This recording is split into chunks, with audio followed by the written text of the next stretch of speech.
Hi, my name is Gareth Schreiner, and today we're going to be discussing the elderly with mental illness. Now, this is a very important topic in regards to how it can affect policy and what kind of policies can be done. And the audience here today is going to be anyone, any average citizen, but especially even the students listening to this. Now, just imagine what it would be like to lose an aspect of yourself, emotionally, mentally, physically, and even functionally. That's what a lot of those who are elderly who struggle with mental illness have to suffer through. And when it comes to what we're going to be discussing today, we're going to be talking about what it is that's important about mental illness and regards to the elderly. We're going to be talking about why it's even important at all. And then lastly, we're going to be talking about how we can do anything about it. Now, there's some very interesting statistical information. In a study done by the World Health Organization in 2017, they found that by 2050, the world's population of over 60 years will be approximately 22%. A separate study done in 2019 by the UN found that in 2019, 703 million aged persons of 65 were around the world. However, they're projecting that by 2050, it's going to be doubled that into 1.5 billion. And these are alarming numbers. The importance of this is the fact that the aging population is aging faster and faster and increasing. And that's an increased numbers just means an increased probability of those struggling with mental illness. When it comes to a study done by the World Health Organization done in 2017, approximately 15% of adults age 60 and over suffer from a mental disorder all around the world. In regards to a study done by the CDC in 2008, they found that in the US specifically, it's estimated that 20% of people aged 55 years or older experience a mental health issue. Advocacy for mental health is an exceptionally important thing, regardless of how old you are or what age you are. Specifically done by the study by the CDC in 2008, we see a study done in the United States that highlights specifically where we are here in Ohio, that approximately 7.88% to 9.41% of United States citizens in that region found that their social support that they needed wasn't really there. And so what we're seeing is that the aging population is increasing, but the level of care is not, which is quite alarming.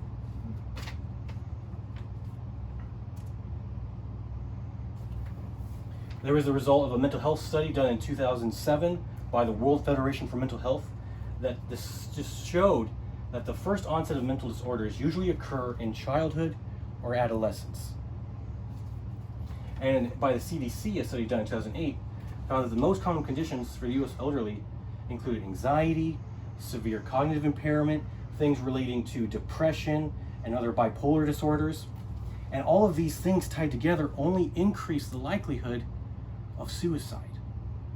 Why is this important? It's because mental health is not just an issue for the elderly, but an issue for all of us. Now, what is it exactly that we can even do in regards of how we can even help in any of this? A lot of the ways that we can help, honestly, is to listen to those with mental illnesses, especially the elderly, to learn what goes into a mental illness, learn what the needs of the elderly are, and most importantly, loving those in our community, loving those who are elderly and loving those who struggle with mental illness. Personally, for me, I have had a grandmother who struggles with mental illness, and just learning and spending time with her, learning what she's going through, accepting her despite any kind of confusion she might have, leads to huge benefits for her quality of life. And as well as that, a lot of what I've learned has been from my wife, who works with those who are elderly and mentally ill. And what's been seen in the organization that she works for, which I won't name here, they've done great things to help those who are elderly in the community who struggle with mental illness.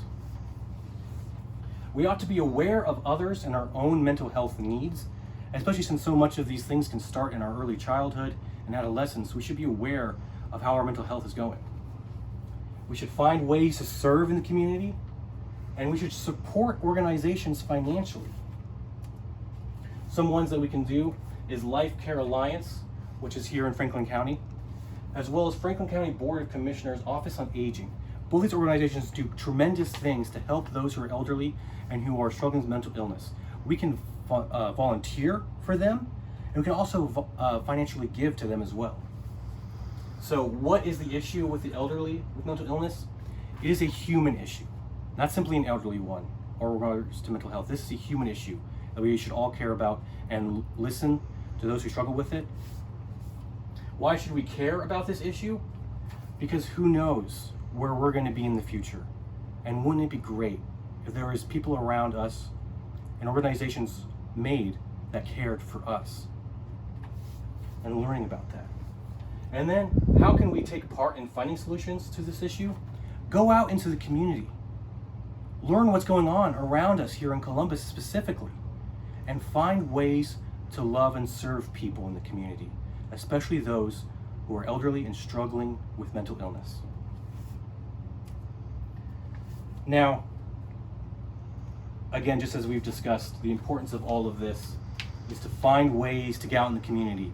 If we see people who are elderly and mentally ill struggling out there, we can write to those in power, we can write to those in the government, we can write to those who are in charge of our city and fight for the rights of those who are suffering. Thank you.